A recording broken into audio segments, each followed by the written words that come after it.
नमस्कार दोस्तों, मैं सरिता मौर्य आप सभी का स्वागत करती हूँ मेरे YouTube चैनल सरिता वे में।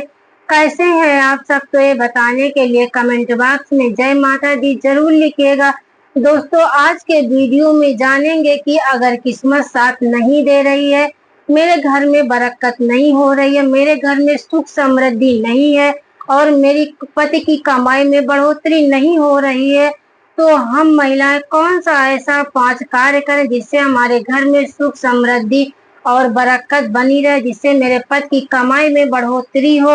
इन्हीं सब बहुत सी जानकारी आज इस वीडियो में मिलेंगी।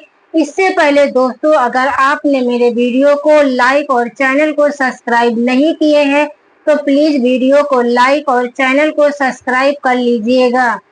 चलिए दोस्तों, जानते हैं वे 5 कौन से ऐसे कार्य हैं जो हम महिलाओं को प्रतिदिन करना चाहिए जिससे हमारे घर में सुख समृद्धि बनी रहे। तो हम महिलाओं को तो लक्ष्मी का दर्जा ही दिया गया है। कहते हैं कि महिलाएं देवी का रूप मानी जाती हैं। तो कौन सा ऐसा कार्य जो हम महिलाएं नहीं कर सकती हैं? आज के युग में महिलाएं तो सबसे ज्यादा आगे हैं, इसीलिए हमें अपने घर की सुख समृद्धि बरकती के लिए अपने घर के कुछ ऐसे कार्य हैं छोटे छोटे जो हमें प्रतिदिन करना चाहिए। तो दोस्तों, बता दें कि अगर हम छोटी छोटी गलतियां करते हैं तो हमारे घर से लक्ष्मी रुष्ट होके चली जाती है। हम लोगों को मालूम ही नहीं होता है, घर में कलह बना रहता है और लड़ाई झगड़े हुआ करते हैं। तो इससे बचने के लिए हमें 5 कार्य प्रतिदिन करना चाहिए। तो हम चलते हैं, बता रहे हैं वो कौन से ऐसे 5 कार्य हैं जो हमें नित्य प्रतिदिन करना है। जान लेते हैं वो पहला कौन सा नियम है। तो पहला नियम ये है कि अगर हम समाज में अपने पति की इज्जत चाहते हैं तो हम दूसरों की इज्जत करना सीखें। बहुत सी महिलाएं हैं कि किसी को अपशब्द बोलकर अपने को ऊंचा दिखाना चाहती हैं, तो हमें ऐसा नहीं करना है। अब किसी की बहन हो, बेटी हो, सास हो, नंद हो या आपके आसपास के लोग हो, किसी को अपमानित नहीं करना चाहिए, किसी को अपशब्द नहीं बोलना चाहिए।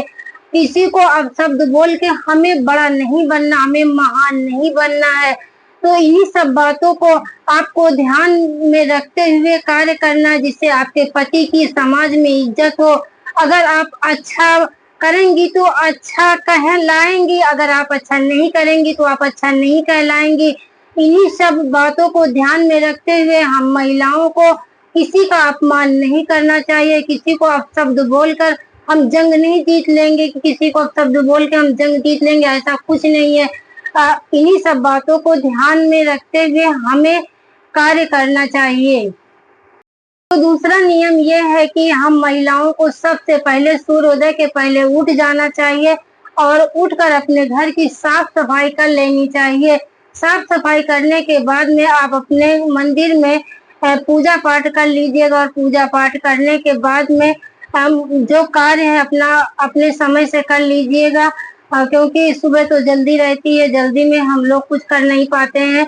बच्चों का स्कूल, पति का ऑफिस भी रहता है, तो उसी हिसाब से हम अपने एक दिनचर्या बना ले कि हमें किस टाइम क्या करना है, तो मेरा काम समय से हो जाएगा और मुझे अपने लिए भी टाइम निकल आएगा। इसीलिए हम महिलाओं को एक दिनचर्या बनाकर रखनी चाहिए जिससे कुछ टाइम हम अपने लिए भी निकाल सके। क्योंकि सारा दिन बहुत सी महिलाएं कहती हैं कि हमें टाइम नहीं मिलता है, तो ऐसा नहीं कि टाइम नहीं मिलेगा।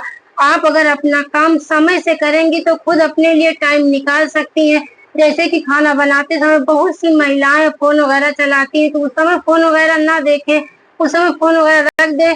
जो काम है उसको कर लेने के बाद, पूरा काम खत्म कर लेने के बाद आप 1 घंटा 2 घंटा का आराम कर सकती है। ऐसा नहीं कि आपके पास टाइम नहीं है, लेकिन हम टाइम को बचा नहीं पाते हैं, इसीलिए हम पूरा दिन काम में व्यस्त रहते हैं और फिर ये कहते हैं कि हम तो टाइम नहीं पाते, पूरा दिन थक गए हैं। हम कितनी समय भगवान की पूजा करें, कितनी समय पाठ करें। तो अगर हम कोई चीज को नियम पूर्वक करेंगे तो हम बहुत कुछ कर सकते हैं। इन्हीं बातों को ध्यान में रखते हुए कार्य करना, तो ये हो गया दूसरा नियम। अब हम ये जान लेते हैं कि वो तीसरा नियम कौन सा है।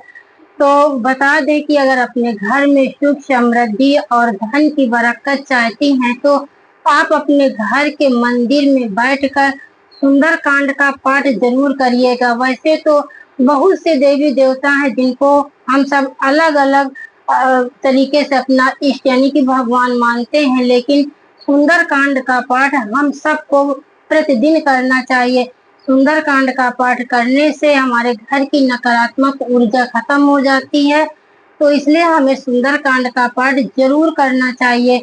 बहुत सी बहनें कहती हैं कि हमें सुंदर कांड का पाठ करना चाहिए कि नहीं, तो ऐसा नहीं है कि केवल पुरुषों के लिए है, हम महिलाएं भी कर सकती हैं। आज के युग में महिलाएं तो सबसे आगे हैं। उसमें आप देखिएगा कि हनुमान चालीसा में लिखा है कि जो ये पढ़े हनुमान चालीसा होए सिद्ध साखी गौरीसा। वहाँ स्त्री पुरुष नहीं लिखा है, चाहे स्त्री उसको पढ़े चाहे पुरुष पढ़े। आपके मतलब धार्मिक ग्रंथ पढ़ने के लिए स्त्री पुरुष में कोई भेदभाव नहीं है। आप धार्मिक ग्रंथ को चाहे स्त्री पढ़े चाहे पुरुष पढ़े, कोई भी पढ़ सकता है। तो इसीलिए हमें अपने घर में प्रतिदिन सुंदर कांड का पाठ करना चाहिए। और सुंदर कांड के पाठ में एक चौपाई सबसे ऊपर लिखी है, अगर आप सुंदर कांड पढ़ेंगी तो जरूर मिलेगी कि कवन सो काज कठिन जग माही, जो नहीं हो ही तात तुम पाही। कौन सा ऐसा कार्य है जो हम सब नहीं कर सकते हैं, कोई सा ऐसा असंभव कार्य नहीं कि हम नहीं कर सकते हैं। अगर हम अपने पर उतर आए तो सब कार्य हम कर सकते हैं। इसीलिए हमें सुंदर कांड का पाठ अपने घर में जरूर करना चाहिए। सुंदर कांड का पाठ करने से हमारे घर में जितनी मतलब निगेटिविटी होती है वो सब खत्म हो जाती है, और मेरे घर में धन की बरकत होती है, सुख शांति मिलती है, मन की शांति मिलती है।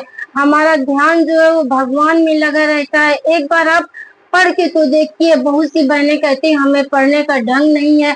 कोई जरूरी नहीं कि आप रात भर के ही आप चौपाइयों को पढ़ो। आप जैसे किताबें पढ़ती हो उस तरीके से आप पढ़िए, लेकिन चाहे थोड़े पढ़िए, अपने घर के मंदिर में जरूर दीपक जलाकर बैठिएगा और प्रतिदिन सुबह शाम जरूर सुंदरकांड का पाठ करिएगा। अगर आपके पास रोज नहीं टाइम मिल पा रहा है तो आप मंगलवार शनिवार को तो जरूर करिएगा, क्योंकि शनिवार और मंगलवार भगवान हनुमान जी का दिन माना गया है।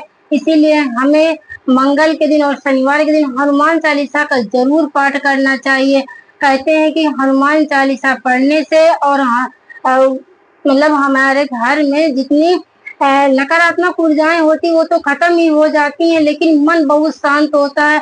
अगर भगवान की किताबें पढ़े तो अब आप एक बार जरूर फील करेंगे कितना शांति कितना सुकून मिलता है।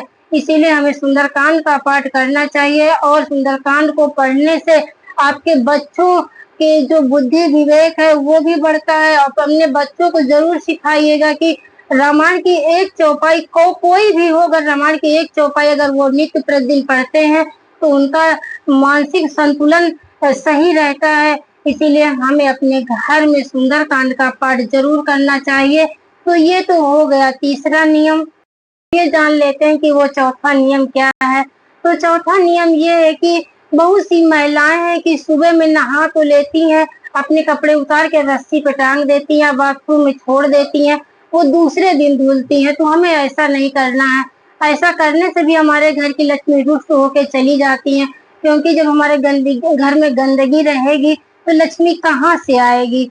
आप बताइए लक्ष्मी कहाँ से आएगी? बहुत सी घरों में देखते हैं कि बेड वगैरह सब ऐसे पड़े रहते हैं, बिस्तर वगैरह ऐसे पड़े रहते हैं।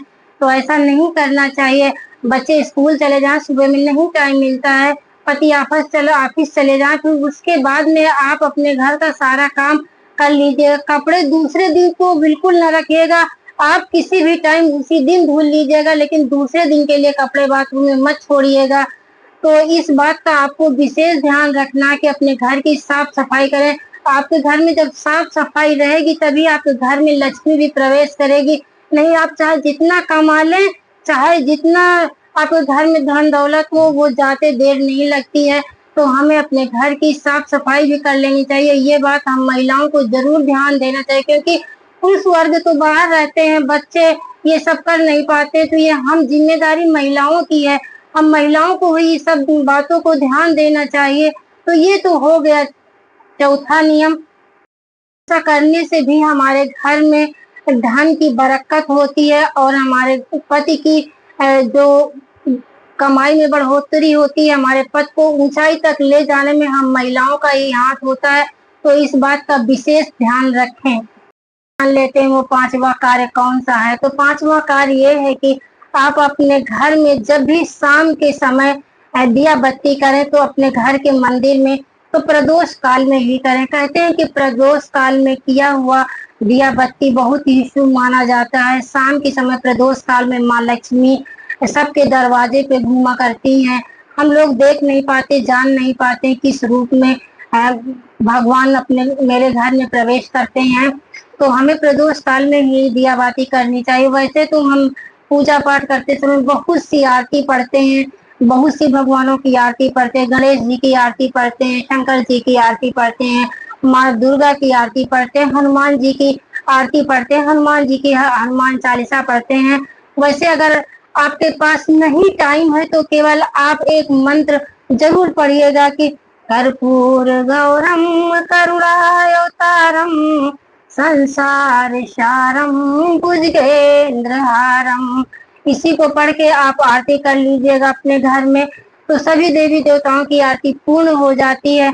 और जब आप दिया बाती अपने मंदिर में करने के बाद 3 दीपक आपको जलाना चाहिए। एक दीपक आप अपने मेन गेट के पास रखिएगा, दूसरा दीपक आप अपने मंदिर में जलाइएगा और तीसरा दीपक आप तुलसी माँ के पास जरूर जलाइएगा, क्योंकि रविवार के दिन तुलसी में दिया नहीं जलाया जाता है, ये तो सबको मालूम ही है। रविवार को छोड़ के बाकी दिन आप तुलसी में जब दिया जलाएंगी तो तुलसी के वृक्ष में माँ लक्ष्मी और विष्णु भगवान का वास होता है। बहुत से लोग तुलसी माँ की भी आरती पढ़ते हैं दीपक जलाते समय, तो तुलसी माँ को भी दीपक जलाना चाहिए। और जो आप अपने घर के मंदिर में दीपक रखते हैं उस दीपक को आप और घंटी लेकर आप अपने पूरे घर में दीपक को दिखाइएगा।